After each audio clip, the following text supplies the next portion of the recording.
Carrying on the story of Sylvie's wish. When fair Sylvie is meeting the Green Lady for the first time.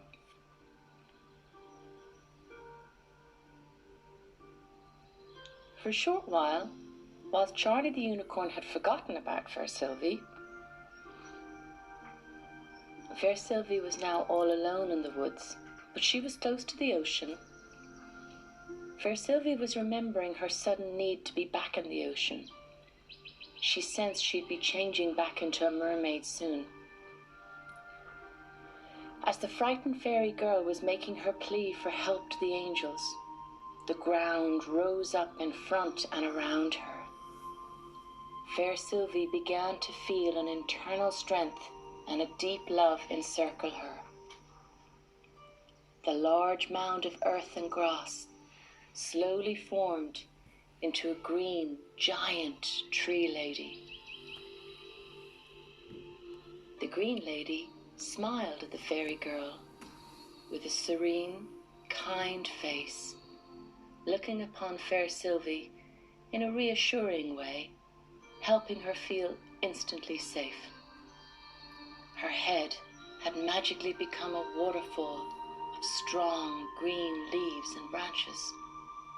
Her entire body and face shone out a bright, soft gold hue, which heals away all the pain of all the ages.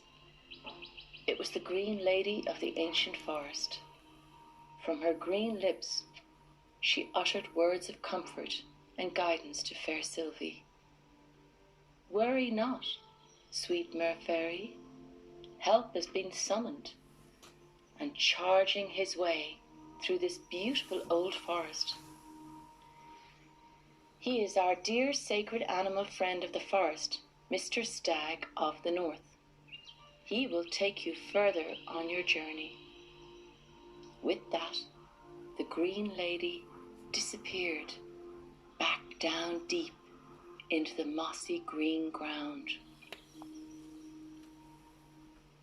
Mr. Stagg to the rescue.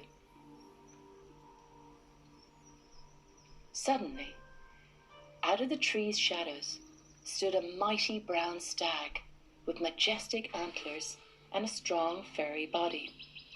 He smiled at the stunned fairy girl, who was tears in her eyes, as she felt terribly frightened of the big deer in front of her. Fair Sylvie was shaking as she first spoke.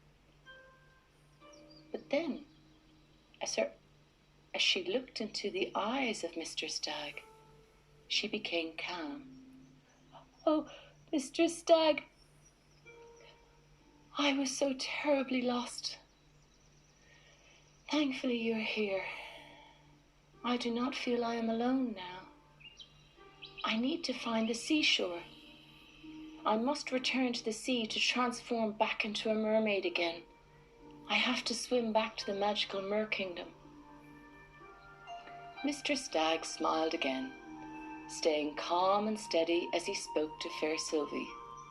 "I promise you will know exactly what to do along your new adventures in our worlds. You will be guided every time your wings move in the air or your mermaid tail splashes in the waters. Let your heart guide you with faith and trust throughout this eternal kingdom." Fair Sylvie flew over to his magnificent sacred animal to rest her weary fairy body upon his strong antlers. His magnificent body carried her as they weaved swiftly and gracefully through the trees. At last she could see the shore. The moon was starting to make its way up towards the night sky. Mer Sylvie travels back to the Mer Kingdom. Question for you. Have you ever seen a magic mirror? With a renewed sense of adventure, fair Sylvie flew safely to the seashore's rocks. The moon's mystical light lit up the ocean in front of her, guiding this magical fairy girl to her destiny. The golden strands of her shiny wings started to disappear, as they were lifted up into the skies towards Father Sky. It was as though the entire fairy kingdom had sent their transformational, enchanting fairy energy to her in that moment. To her delight, her beautiful mermaid tail returned. Due to the magical powers of Mother Earth below the rocks and the sand, her mermaid tail was now a shining turquoise, with sky blue fins each side sparkling in the moonlight with silver edges that shone gloriously across the ocean. Sylvie rolled off the coastal rock back into the ocean. She felt refreshed to touch the water again. She turned her head of determination to dive back into the deep blue sea. As her hands and arms glided through the watery depths, Sylvie began to miss her human family. Sylvie noticed